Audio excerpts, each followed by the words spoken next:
how do we put people in the room that have been either experts and people who have spent storied C-suite careers, right? 20, 30 plus years at Oracle or Amazon, whatever, versus the first time founder who has found some recent success. They're 25 years old and just raised a $5 million seed round. And we know that everyone's got such great knowledge from their experiences, and how do we put them together to really bring it out and help people build together?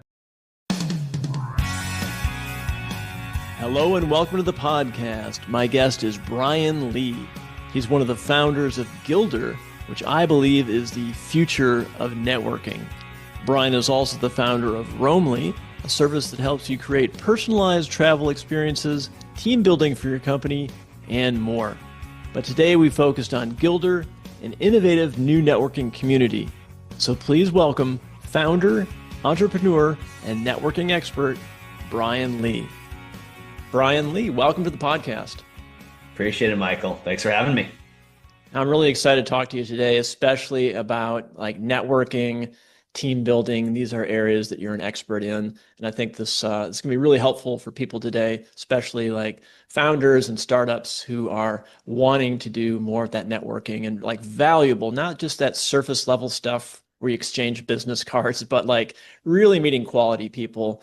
And can you tell us the origin story of Gildre? And that's spelled, by the way, Gildre, correct?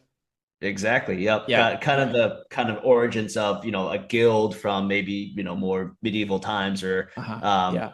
ancient times, and then being a builder. And so me and my two co-founders, Michael Frank and Tiger Gamel, we met while working in an accelerator down in Austin, Texas. And we were there for about 2 years. Whenever we would, see these other types of groups and founders, they would always have these kind of similar issues. We, realized that there are so many different types of groups out there, from incubators and accelerators and other communities, but they were just so fragmented. And we saw those that either catered to a 1% specific subset of founders, or those that tried to cater to everyone. And a lot of times when you try to cater to everyone, you end up alienating more that would, really appreciate that value, or certainly, right, when you only cater to 1%, then you're alienating a lot that would want to take advantage of it. And so for us, it was just figuring out there's so many talented individuals with so much amazing knowledge out there, like yourself, right? We think about how do we put people in the room that have been either experts and people who have spent storied C-suite careers, right? 20, 30 plus years at Oracle or Amazon, whatever. And now they're starting their own seaweed snack company or consultancy or agency, and they've never had to sell or pitch themselves, versus the first time founder who has found some recent success. They're 25 years old and just raised a $5 million seed round, and now have to deploy that capital and hire staff. And they've never had to lead and manage a team of 5, nevertheless, 10, 20 people before. So we know that everyone's got such great knowledge from their experiences, and how do we put them together to really bring it out and help people build together, no matter what industry, or if they're in a service-based product, traditional venture, bootstrap-backed product. A lot of those pain points, are shared across the board. I see. So you and your founders noticed there was this disparity. There was either incubators or groups that were hyper specific, and so as a founder you might be left out. You're well, I don't fit into that category. Then you were also looking at the landscape of, well, there's these very general places you can join, but it's kind of too general, or people may not be that serious, or there's not enough of a buy-in, or it's not selective enough, and so that maybe you'd just be left kind of out in the cold. And so you form Gildre, well, let's have it diverse, but let's make it quality, so that sort of bridges the gap for founders who are looking for community. Is that right? Right. Yeah, that was certainly the goal, right? And I'm not going to sit here and pretend it was such a novel concept, because I'd like to think that most of the communities, right, plan to build meaningful connections, and that's innately the concept of it. But I think through a lot of ways, it tends to get lost in what the original mission was, right? When you get to 10,000 members, right, are you still able to service them the same way that when you were 100? Just a lot of things change throughout the journey, just like any company. And so how can you continue to, as a founder, when, founders are always practicing founder-led sales, at the same time, they're also getting constantly sold to. And so it's we know for most individuals, it's finance, it's really time and money. Those are two of the biggest factors in almost every decision we make. And especially when it comes to founders, most only have like a handful, maybe 3 to 4 hours a month to focus on self-development and self-betterment and learning from the right people. So it always comes down to like, how can we really fit that or fill those 3 to 4 hours a month with the right connections and people to meet, the relationships to nurture, and the value added events and content, where in a world where there are literally thousands of any events you could probably go to online or through Eventbrite on any given week, what are the ones that are actually going to teach you something versus the ones where you go and 10 minutes and you're like, well, why did I join this? So protecting that time for a lot of our people has been our biggest goal. Right. So it seems like the focus is really on quality, right? Yeah, I would say so. And that's essentially why Michael, Tyga, and I got into the business. We never, our intention was not to build, this into like a unicorn type business. Right. And certainly for most of our core membership fees, right, at $59 a month, it was never like, to become wealthy off of it. It was more so we love this space. We've been advisors and are still advisors for a lot of companies. And we felt these problems ourselves. We've all been founders before for different companies. We've seen those struggles, and how can we really reduce that failure rate that we see so many founders go through, right? Including ourselves in past ventures, because so many of these, I'm not going to pretend every idea that I hear is a phenomenal idea, but a lot of them, right, these are things that they've identified, they've felt themselves, they've seen their friends and families and others face. And so, all these things, even if it helps a handful of people make their lives better or save them time on a task that they were doing manually, right? Like to me, all those ideas deserve a shot. So that's kind of been the fun way that we get to support, ideally through the quality of people, like you said. So I'm not sure if I should compare you to LinkedIn or compare Gildre to LinkedIn, but I do see maybe some similarities there. Would you agree with that or no? I'd say yes and no, and I think a lot of people have very strong opinions on LinkedIn on either end of it. But Yeah. I'd like to think of it as a much more curated version of that, where every single person, almost kind of like a personalized lunch club. It's like everyone we know, and again, I think we're all guilty of it, right? We've all gotten plenty of cold LinkedIn messages from like virtual assistants to software development to whatever. And maybe I'm one of the rare cases of, like, as a founder, like I personally love being sold to, or like if someone, maybe like one in like 20 emails actually is relevant, but like if it's like I will be the first person to sign up for a product or service if it's something that we need or if there's value driven, right? A lot of times people that send LinkedIn research or things don't do their research candidly, and it's like, oh, like I see you do this, like let's pitch you on that. I'm like, I'm not even in that industry, or like you spelled my name wrong, like that's just not true. So I think a lot of that's what happens when you have billions of people, right, that are on the platform like LinkedIn. So I'd like to think we're kind of like the very personalized resource there, where like if someone reaches out to you within Gildre, that they're legit, right? Or they're not just trying to pitch you something. They're there because they saw what you did, or they thought there could be a cool way to collaborate, and kind of have that rising tide lifts all ships mentality. Yeah. Whereas LinkedIn is kind of become, as someone who uses it a lot, right, it's kind of the Wild West of just like random posts and things like that out there. So a fine comparison, but I think a little more personalized within Gildre. Yeah, I can attest to that as well. Having joined Gildre, the onboarding process, the questions that I filled out all these questions, asked me about all these things about my business, and I could tell that there was a really good vetting process there. Like thought went into that. And what I like about Gildre is I get these curated emails that connect me to other Gildre members based on the backgrounds, and it's automated. But the way it works is you get to see who you're matched to. And this to me is, I don't know if anyone else is doing this with any other type of platform, but to me, that seems like one of the huge things that Gildre is doing. Is that accurate?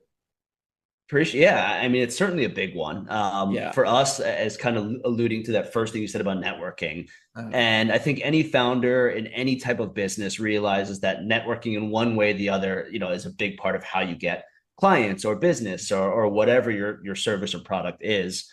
And I think a lot of, just like anything, right? What, just like hanging out with friends or cooking dinner, like it takes energy and it takes a lot of social energy. And it's certainly much more draining when you feel like you have to go, or you're going to a room and there's 30 people like shaking your hand, giving you the 30-second elevator pitch, you're getting a card and on to the next one, right? And it's just like, if that's the purpose of why you want to go, that's fine. But like, you're like, why am I here? It's like, these events shouldn't be draining, right? They should be filling your cup more than anything. And I feel like it's easier said than done, of course, but I think, when you look at a lot of the events out there, I'm sure they're trying to replicate that, but it just does, it's up to the individual to make it happen, right? Through curation versus just kind of like, hey, free food, free drinks, everyone come. And then it becomes, it devolves into maybe or away from what the original purpose was. So I think that for networking, for founders and for anyone at any point, right? It's like, instead of going to an event and meeting like 10 or 20 people, for me, my tactic has always been like, are there 2 to 3 people maybe that I could have?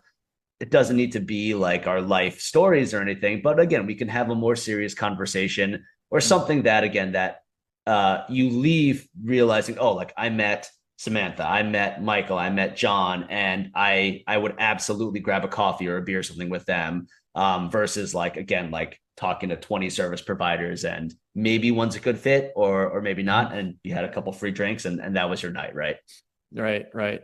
Yeah. Again, I like the match criteria. I don't know what the secret sauce is, behind it all. But like I've been matched with people through these automated emails, like, hey, Michael, you should meet with so-and-so. And I read that description, I'm like, yeah, of course. Like it makes sense. And so that automation, like, are you using AI for that? Or is there anything, or maybe even plans to add more AI to Gildre? Yeah, it's like in the world we live in today, right? AI dominates so much of everything we talk about, and I'm sure everyone either listening to this or in one way or the other has used like ChatGPT or Claude or their own versions of it.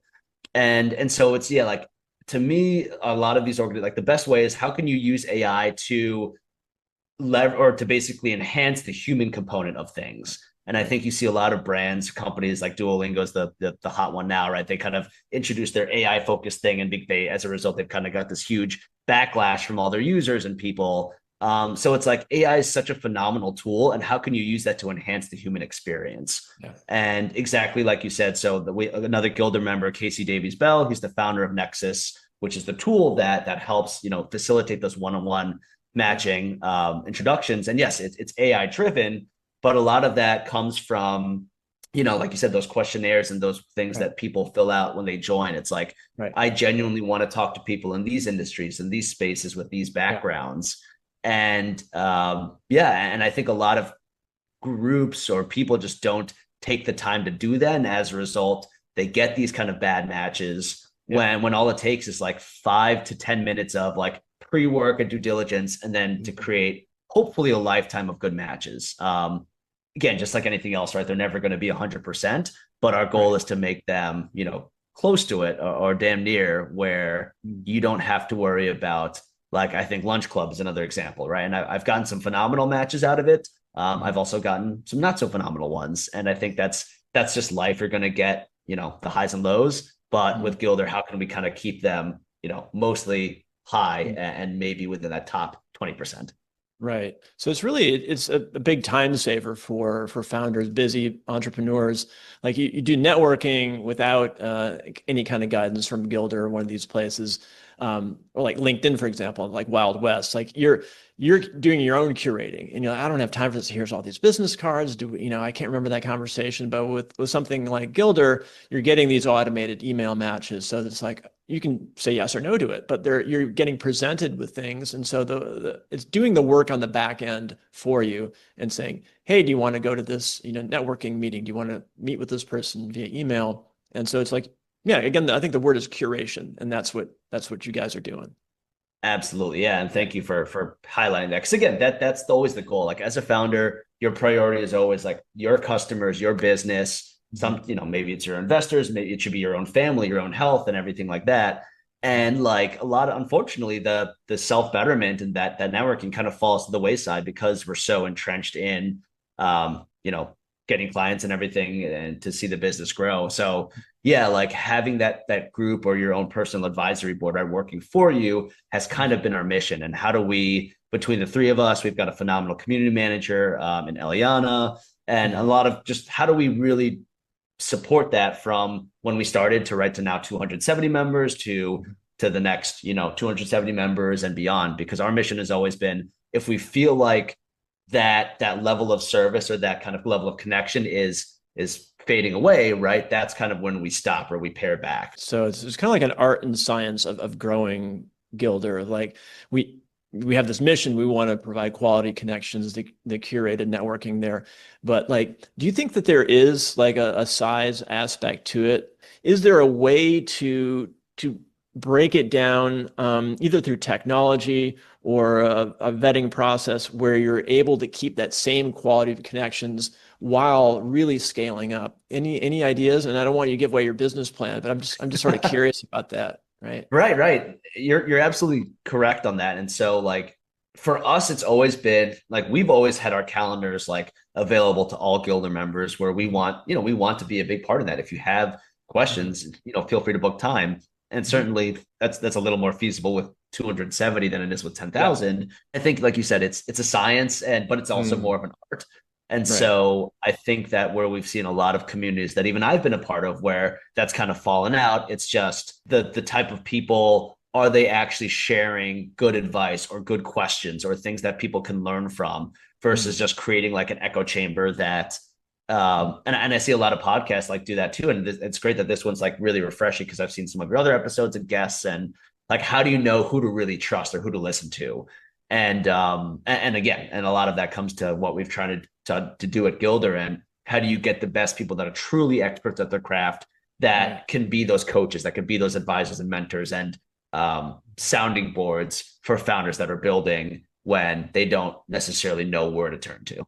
Yeah. So you're looking for members who are wanting to, say, for example, not necessarily make a buck, but just like, hey, I know Brian over here, he's a great match. And you're willing to be a networking agent as well. And thinking about win-win relationships. Like, I attended a Gildre networking, and I thought of a previous one that I had been to. And so I connected someone with a previous connection of mine. So you're looking for people like that who are connection minded, like, oh, here's the perfect magnet connection with someone, and not just networking. So like, what can I get out of this? Right. Absolutely. Right. There's like very few, like the satisfaction, I think that at least me, and I think what a lot of people get, and like, again, it's like being that matchmaker. It doesn't have to be like, I get asked a lot for, oh, like, will you help us invest? Right. We'll give you a certain percent on the carry and things like that. And of course it's nice, but like I would get no better satisfaction than helping a founder raise and helping a fund that is looking for deal flow or like finds a perfect fit for their thesis, make an investment and deploy some capital. And like, it goes for whether it's for fundraising for VC and founder, or whether it's founder to founder or partner to partner, whatever that is. I think as long as you create some form of that win-win scenario, like you said, like it's just super gratifying, right? And being known as that type of connector, whether it's within your own community, in Madison, Chicago, San Francisco, wherever you are, virtually, on LinkedIn, whatever it is, that is the positive, I guess, right, about LinkedIn and this virtual world. It's like it's never been easier to connect people. It's always just about like, what are those right connections, and trying to find, like, I've used HubSpot as my own personal CRM, because I think on LinkedIn, right, so many of us, like, it's like I've got however many thousands of connections, and it's like, I'll be honest, right, I don't know all 8,000 of them, right? I think a lot of them have matched with me on random things. I probably followed them just because I saw like a post I liked or whatever. And so it's like, how do you kind of get back to basics when people says, hey, like, I know you're connected with this person, or I see you're connected with this person. Could you intro me? And I'll be the first to say, candidly, I could reach out. I'm happy to, but I've met them one time and I don't even know if they remember me. So it's kind of like, how can you really get that inner circle of people that, like, on a dime, right? If someone asked me, hey, like, I saw you connected with this person, would you intro me? And I know it's going to be value add, like that to me is one of the best feelings of being in that space. So Brian, I want to put you on the spot real quick here before we wrap up. And that would be, if you give one piece of advice to founders, right? It could be regarding networking or regarding anything.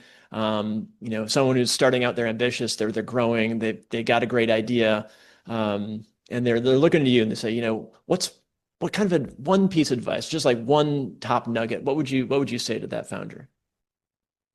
That's a great question. And I feel like I have a couple pieces that I usually give, and some that are I try to mix between like what's very actionable and what's just kind of like generally good advice. And like I think for me, as someone who's never, I'm probably one of the most impatient person. I'm sure people that I'm sure you might ever meet, and my wife and my friends and family will echo the same thing. But like, it's to be just to be patient, and I think that it is such a long journey. So often that you see on TechCrunch and a lot of these publications and others, like especially in the social media world we live in, right? It's like founder X just raised, closed a $10 million round on this crazy valuation, right? Like, oh man, this person's like 10 years younger than me. Like, how did they do that, right? Or like all these things, like we're always comparing ourselves to others. And it's that idea of like, how can you, like, you're on your own path, and whatever you're building, right? Maybe it's going to have, maybe the total addressable market is a fraction of what you're going to see from some of these other companies out there, but you're not comparing yourselves to them, right? You're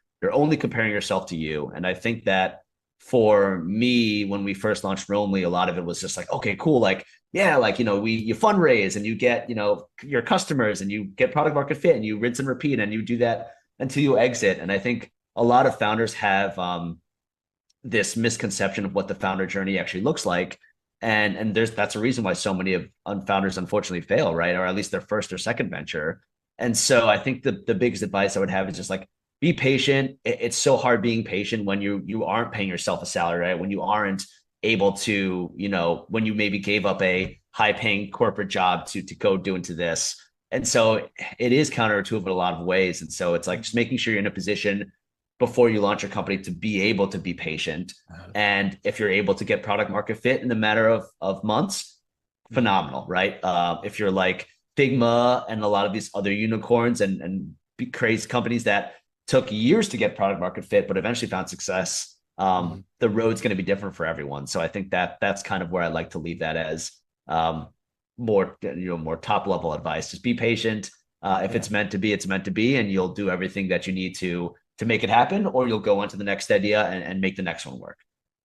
I love that. Yeah. The power of patience. And like you just said there, if it's meant to be, it's meant to be, right? I mean, you want to try really hard and you have to have a good idea, but letting go of some of that comparison syndrome and the impatience and I'm behind when everyone has their own unique founder story and a unique timeline, right?